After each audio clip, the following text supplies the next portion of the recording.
સવારના 11 વાગ્યા હતા અને એવું લાગી રહ્યું હતું કે આજે તો પનીરનું શાક બનાવવું છે। તો સૌ પહેલા મેં ટામેટા કાપી રહી હતી ત્યારે મારી બેન આવીને બોલી, જલ્દી બનાવ, મને ભૂખ લાગી છે। रहा नहीं जाता, तड़प ही ऐसी है ना।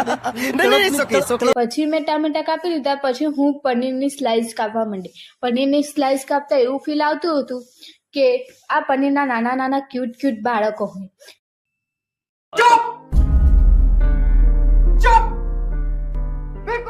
પનીરની સ્લાઇસ કાપી દીધી, પછી હું પનીરને છીણવા લાગી। પનીરને છીણ્યું પછી મારી બેન આવીને બોલી અને ડાયરેક્ટ ડબ્બા ફેંદવા લાગી। મેં કહ્યું, તું ઇન્ગ્રેડિયન્ટ ખાઈ રહી છે, ડીશ નહીં। તો તે હસવા લાગી गजब बेइज्जती है। અને પાછી ડબ્બા ફેંદવા લાગી। ડબ્બા ફેંકતી હતી ત્યારે મેં તેની સામે જોઈને સ્મિત આપી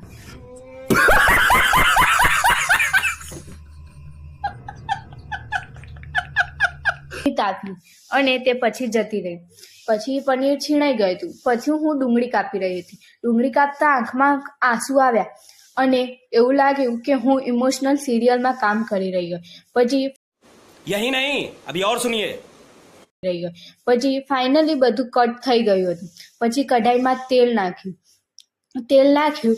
પછી મેં અંદર જીરું નાખ્યું। જીરું અંદર કઢાઈમાં ડાન્સ કરવા લાગ્યું, મને એવું લાગી રહ્યું હતું। પછી કઢાઈમાં ડુંગળી નાખી અને એવું લાગી રહ્યું હતું કે ડુંગળી જાણે સનસ્ક્રીન લગાવ્યા વગર બહાર જઈ રહી છે। પછી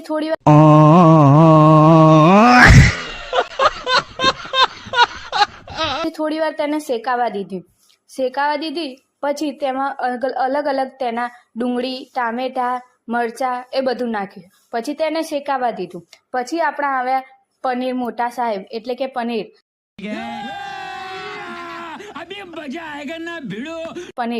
પછી તે પનીર નાખ્યું, પછી તેને શેકાવી દીધું। પછી પનીરનું શાક તૈયાર। પછી મારી બેને નાન બનાવી, પછી અમે બધાએ જમી લીધું। Bye bye.